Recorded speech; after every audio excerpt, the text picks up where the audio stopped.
I know a lot of kids have been bullied growing up. Now that I'm an adult, I have friends who tell me that when they look back, they don't see their experiences being bullied as nearly as bad as they seemed when they were younger. The only sense I can make out of that is that they must not have been bullied nearly as badly as I was. There's no way I can look back on my childhood bully and not think he was the worst person on the planet. My parents tended to move around a lot. Many of the moves were pretty dramatic as well.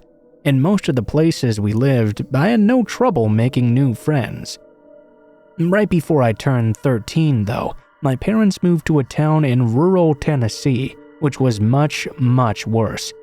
Right away, I began getting tormented by a bully named Gaylord. I guess the only way I could look at him with any sympathy was that his parents had actually named him that. Apparently it was after some sort of baseball pitcher, so he claimed. I have nothing against gay people myself, but it was a very strange name. I couldn't imagine, though, that too many people gave him a hard time for it. He was a huge, angry, and downright scary kid. During my first week in school, he'd already started to pick on me. He began calling me names and slurs, most of which I don't care to repeat. I wasn't used to being bullied, so I wasn't sure exactly how to respond. So, one day while he was antagonizing me and I'd had enough, I broke down and yelled out, "Yeah, well, at least my parents didn't name me Gaylord." Big mistake. The jackass jumped over his desk and began beating the living hell out of me. Fortunately for me, we were in math class, and the math teacher was also the wrestling coach, a fairly big man in his own right. He easily pulled Gaylord off of me. The bully got suspended from school for a month. It was no shock to me that he'd been suspended several times before, so his punishment this time was much more severe. I was more scared after the fight, though, than I'd ever been before it. I thought that he'd be so much more difficult to deal with after punishment, so I began to dread the end of the upcoming month. About a week after he'd gotten suspended, I went out hiking in the nearby park, which was basically a small forest off to the side of the town. I was still very new to the area and hadn't made many friends here yet. I think my altercation with that big bully didn't help me much. Who would want to be friends with someone who was likely to be the target of the biggest and scariest bully around? I was walking along, a bit lost in my thoughts. I was able to get my situation off my mind for the first time in a long while. I couldn't claim I was really enjoying myself, though. I heard some noises up ahead of me, and it sounded like some other kids were playing. I thought it might be nice to try and meet some new people and try to make some friends. I began to walk toward the direction of the commotion. When I finally caught sight of the person making the noise, though, I froze in fear, as I recognized it was Gaylord. I had only seen him from the back, though. He hadn't seen me yet. I realized that if I tried my best to be quiet, I could probably turn around and get away before he even knew I was there. The biggest tough luck moment of my life came at that moment, though. As if he had a sixth sense, he slowly turned around and his gaze met mine. The sickest, most psychotic look I'd ever seen on another human being's face flashed across his features. Terrified, I didn't wait for him to do anything. I turned immediately and began running. I knew that he had to be chasing me, but I tried not to think about it. I just ran. I tried not to think about what he would do if he caught me. I knew that it would be awful. Mid-step, I suddenly felt something hit me from behind. I knew it was him. I yelped and fell hard on the ground and severely bit my tongue. I found out later I'd nearly severed it. My mouth filled up with blood immediately. Gaylord took me, threw me on my back, and more blood began pouring out of my mouth. He began severely beating me. I put my hands up, but I could barely protect myself from this psychopath. He pounded me over and over. My head was growing fuzzy, and I knew that I was going to die. Everything went black. When I woke up, I was still laying in the forest, but it was completely dark, and nobody was there. Every part of me hurt, and my tongue felt like it was the size of a football. I was able to pull myself up to my feet and began trudging through the forest. It hurt for sure, but it wasn't nearly as scary as just walking around. I kept expecting him to jump out at me at every turn. I remember hearing an owl hoot and actually screamed a little, which of course hurt my tongue further. I didn't think I would make it through the forest, but after a bit of plowing on, I finally made it out. I went up to the first house I came to and knocked on the door. As the door opened, I freaked out. I completely expected to see him standing on the other side. I started crying. Luckily, it was a kind elderly woman who was shocked to see me there. I must have been quite the sight. I tried to tell her that I needed an ambulance, but because of my tongue, I couldn't actually talk. I didn't need to, though. It was quite obvious. She called 911. At the hospital, I learned how badly my tongue had been torn. It was being held on by only a thread of muscle. I had a broken cheekbone, a fractured skull, a concussion, a broken arm, and 3 broken ribs. I had to inform them through writing who it was that attacked me. He was arrested and spent the next 5 years of his life in juvenile hall. Well, at least he was sentenced to it. My parents moved out of town long before the 5 years were up. I don't look back at my bullying experiences as something that wasn't as bad as I remembered. It was as bad as I remembered, and for years I was terrified to be in the dark. I was terrified to go out into the woods. I was terrified to go to school, and terrified to be alone. He took a lot from me, and I wish he had nothing but the worst life.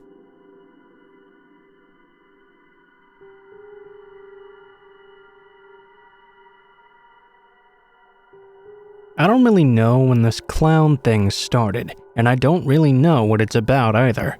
All I know is that I had a really weird encounter, and just recently as well. I work at a fast food restaurant, you see. I work the closing shift all the time, and I myself don't have a car. My home is in an older neighborhood. My parents left me the house, so I own it outright. That's how I can afford to live in a house alone while only working a fast food job. One thing the job doesn't afford me though is a car, so I have to walk home every day after I get off work. On the night this happened, I got off from work around 1 o'clock in the morning. I then began to walk home. I live in a fairly small town, so of course it's rare that I come across much of anyone this late at night. It's usually a quiet and very peaceful walk home. When I turned onto my street though, I immediately noticed something very odd. Normally when I leave for work, since I know it will be really late when I get home, I always leave the porch light on for my house. But even though my house was much further down the street, I could already tell the light was off. Well, it could just be a burnt out bulb, right? I guess that should have been the first thing that came to my mind. It wasn't though. For some reason, I got nervous very quickly. My first thought was that somebody must have broken into my home. I began walking down the street rather cautiously. I kept to the sidewalk while straining my eyes to see what was happening. Then I noticed there seemed to be someone standing on my porch. Okay, so a burnt out bulb and someone standing on my porch. That was enough for me to get very worried. I took the side yard of one of my neighbors and walked over to the backyard of my immediate next door neighbor. Yes, I know how stupid that sounds. I should have just called the police. However, in the moment, that didn't occur to me. I just wanted to know who this could be. I was actually trying to think of a way to handle it myself. Plus, one of my immediate thoughts was that this must have been a friend of mine playing a really mean prank on me. It was not unheard of. If it was a friend and I called the cops on them, that would be a huge mess. I walked up to the side yard of my neighbor and peeked around the corner to see who this was. There, sitting on my porch, rocking back and forth in my dad's old rocking chair, was a clown. The shock I felt going through my body was indescribable, but the shock immediately turned to fear when I saw this clown was holding a large machete. Amid the fear, I still had the idea that this may have been one of my friends. We pranked back and forth, but this sort of prank was really bad. I decided the best thing to do was call the police, even if it was one of my buddies. Better to take the chance than end up dead. I quickly ducked back into the side yard. I called the police and told them there was a clown with a machete on my porch. This is when I found out about the recent clown sightings. The dispatcher didn't believe me at first and thought I was falsely reporting because of the popular trend.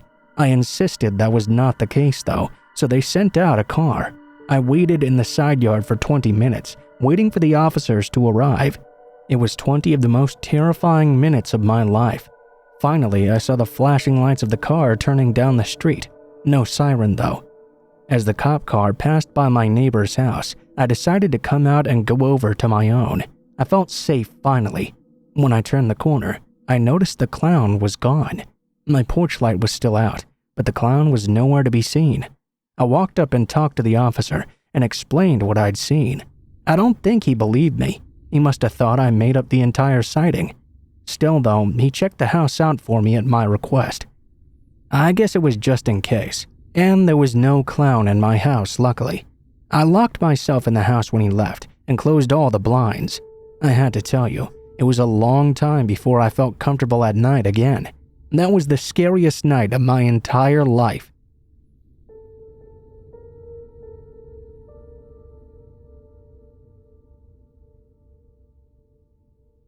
I don't know what the hell is going on with this clown thing, but whatever it is obviously not good.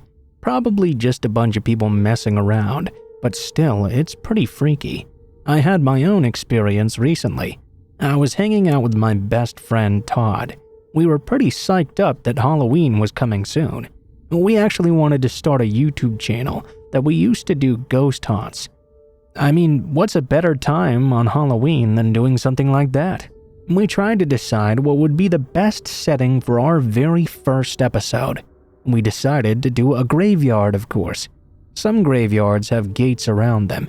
Some might have caretakers or other various defenses against grave robbers. We wanted to make sure that when we finally went out and made our video, we wouldn't have any interruptions at all. Of course, the only way to find the perfect graveyard to film in at night was to look for one at night.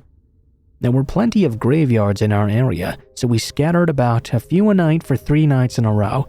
We hadn't found any that we really wanted to use though. I mean, some of them were accessible, but we didn't just want accessible. We wanted it to be both accessible and spooky. The 4th graveyard we scouted was alright. I won't say it was perfect, and actually we didn't end up choosing it for our video in the end, but there's another reason for that. Todd and I were looking through the graveyard when we noticed another light just up ahead of us. Immediately I got worried. I thought this must be the caretaker or something, and we were about to get in trouble. I told Todd we needed to leave right now. Todd, however, was a lot more adventurous than I was. He decided surely it was not a caretaker. It was probably some high school kids hanging out in the graveyard, telling ghost stories or smoking a bong or something. Todd thought we should try to check it out and see if it really was teenagers. If it was the perfect chance to sneak up on them and scare the living daylights out of them. Against my better judgment, I decided to go along with this. We tried to get up close to them to see what we could see. As we got closer though, we saw the light was likely coming from a crackling fire. That wasn't the part that froze us in fear. We could see there were 5 clowns holding hands and circling the fire. I hadn't ever seen anything like that before. The first thing I thought was it seemed like some sort of weird cultish ritual. Fortunately for us, we were in the dark and the clowns circling the fire couldn't see us, or so it seemed. I knew that we should get the hell out of there, but it was so hypnotic just watching them do this ritual. It was Todd who suggested we leave actually, so we did. We were very quiet. I had no idea what those clowns were doing. I have no idea if they would have meant us any harm, but just try to picture what we saw that night. 5 clowns, all dancing around a fire in a graveyard silently. Pretty freaky, huh? It kinda sucks that we were just scouting that night and didn't have our video camera with us. That would have made a very interesting first video.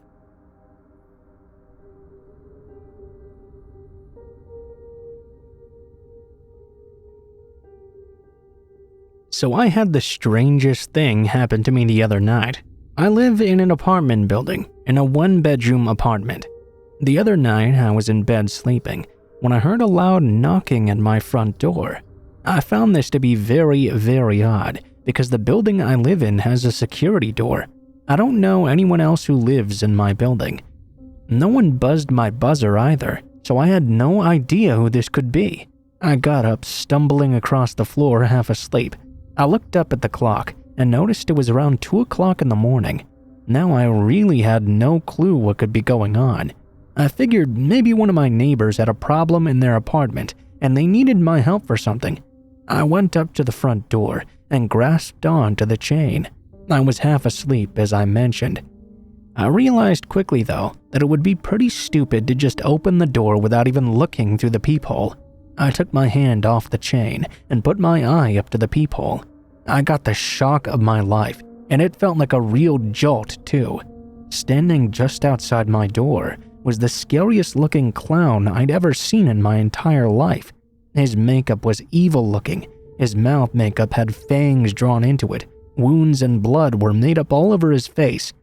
His eyes were narrowed, and he had the sickest smile I'd ever seen. Worst of all, he was pounding on my door with what looked to be a meat cleaver. He loudly knocked on the door again, startling me. I wasn't sure how to react. I mean, obviously, this was freaky. I thought maybe I should just pretend to not be home. I'm not sure how you can even address a clown that looks like such a psychopath. Finally, I decided I needed to say something after he wouldn't go away. I mean, I had no idea who this guy was. If he really started to think I wasn't home, there was nothing stopping him from going to someone else's door, and maybe the next person would open it, and who knows what would have happened to them. I told the guy to go away, or I would call the police. He began to pound on the door even harder. My heart was beating hard in my chest. I told him I was going to call the cops right now. I did so, and went and grabbed my cell phone. When I got back to the door, to my surprise, the clown was still standing there, gazing directly at the peephole. When I returned, he backed away, held the cleaver in the air, and began to spin around in a circle laughing. He danced over to the stairwell, opened the door, and then he was gone. I reported it to the police, of course. It was very terrifying. I'm just glad that nobody got hurt.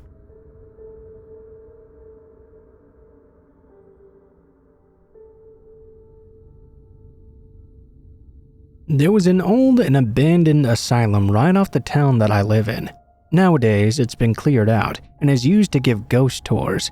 I've been to it a couple of times since it reopened. I don't really believe in ghosts, nor do I think it's haunted. And now that it's been cleaned up, it's really nowhere near as scary as it used to be. The reason I know this is I've been in the hospital after it had been closed down for decades, but before it ever reopened as a haunted tour. When I was growing up, we'd heard a lot of stories about the place. They were the sort of stories you would expect from a huge abandoned building that used to house a bunch of crazy people. It probably didn't help that the place was built outside of town, in a heavily forested area. That made it even more creepy than it otherwise would have been. I think this is a pretty common story, though, with regards to abandoned hospitals and asylums. You always hear about one patient who was left behind after it closed down. My town, of course, had several of these stories. I recall one of them was about a mentally deranged patient who they referred to as Chuckles. Apparently, the story goes that when the hospital closed down, they had to release all the patients free into the world. Chuckles, however, was so insane that the doctors didn't feel good about unleashing him onto the world, so instead they strapped him down to a gurney, rolled him into a quiet room, and locked him in. From there, the story takes several different directions, depending on who's telling. Some people claim he starved to death because he couldn't unstrap himself, nor could he get out of the quiet room. Others say he did get out and lived by himself in the abandoned hospital. He would roam around in the forest surrounding, finding food to live on. They also claimed he would kidnap kids if they were hiking in the forest, or that if teenagers pulled into the forested area to make out in their cars, Chuckles would appear upon them and kill them. My personal belief was that all of this was obviously total bullshit. One day when I was 15 though, my buddy Eric and I were really bored.